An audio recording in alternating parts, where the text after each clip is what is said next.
Assalamualaikum warahmatullahi wabarakatuh. Selamat pagi anak-anakku semua yang saya sayangi. Sebelum kita memulai pelajaran pada pagi hari ini, marilah kita berdoa sesuai dengan keyakinan masing-masing. Berdoa dimulai.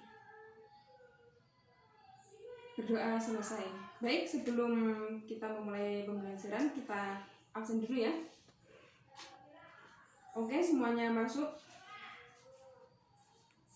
Baiklah, pada materi kemarin ada yang masih ingat kita mempelajari apa? Iya, kita pada pembelajaran kemarin membahas sedikit tentang apa itu cerita fantasi. Ada yang masih ingat cerita fantasi itu apa? Iya, cerita fantasi itu cerita fiksi dengan konsep fiksi di mana cerita itu di dalamnya mengandung unsur imajinatif penulis. Misalnya seperti ceritanya Harry Potter. Dari cerita Harry Potter kita mengambil materi nanti akan menentukan 4 poin. Yang pertama ada fungsi sosial, karakteristik, jenis teks cerita fantasi, kemudian yang terakhir ada penceritaan kembali. Jadi nanti kalian di akhir pembelajaran menceritakan kembali apa isi dari cerita fantasi Harry Potter seperti itu. Kemudian ada struktur cerita fantasi. Jadi di dalam cerita fantasi itu mengandung struktur. Ada 4. Yang pertama orientasi. Apa itu orientasi? Kalian tahu? Baik, orientasi itu berisi tentang pengenalan seperti tokoh, latar, maksudnya latar waktu, latar tempat, kemudian tema, gambaran cerita dari fantasi sendiri. Kemudian ada konflik atau permasalahan. Jadi di setiap cerita fantasi itu mengandung sebuah permasalahan. Yang ketiga ada resolusi. Resolusi itu apa? Resolusi itu adalah penyelesaian sebuah masalah dari konflik poin nomor 2 tersebut. Dan yang terakhir ada ending atau penutup. Di akhir cerita fantasi itu ada yang namanya penutup yang berisi sebuah amanat.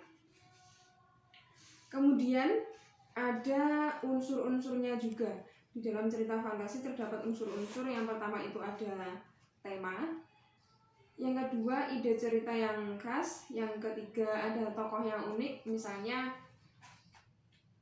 kita bisa menggunakan nama-nama hewan yang tidak biasa kita ceritakan seperti kehidupan manusia. Misalnya bukan hanya nama orang yang disebutkan, tetapi nama-nama hewan, nama-nama yang lain yang unik seperti itu.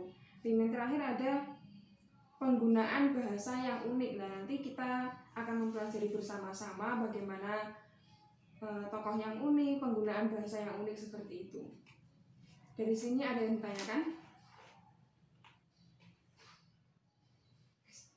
Oke, baiklah, itu tadi sedikit penjelasan mengenai cerita fantasi.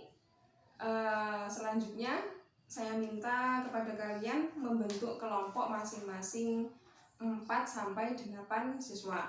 Kemudian tulis nama kelompok kalian di lembaran kertas. Dan tugas kalian adalah mencari struktur dari cerita fantasi tersebut yang sudah Ibu sebutkan.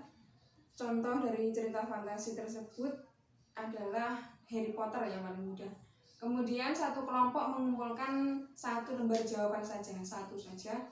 Dan yang terakhir nanti di akhir pembelajaran kalian mempresentasikan bersama dengan kelompok kalian masing-masing di depan kelas. Ada yang kurang paham? Baiklah.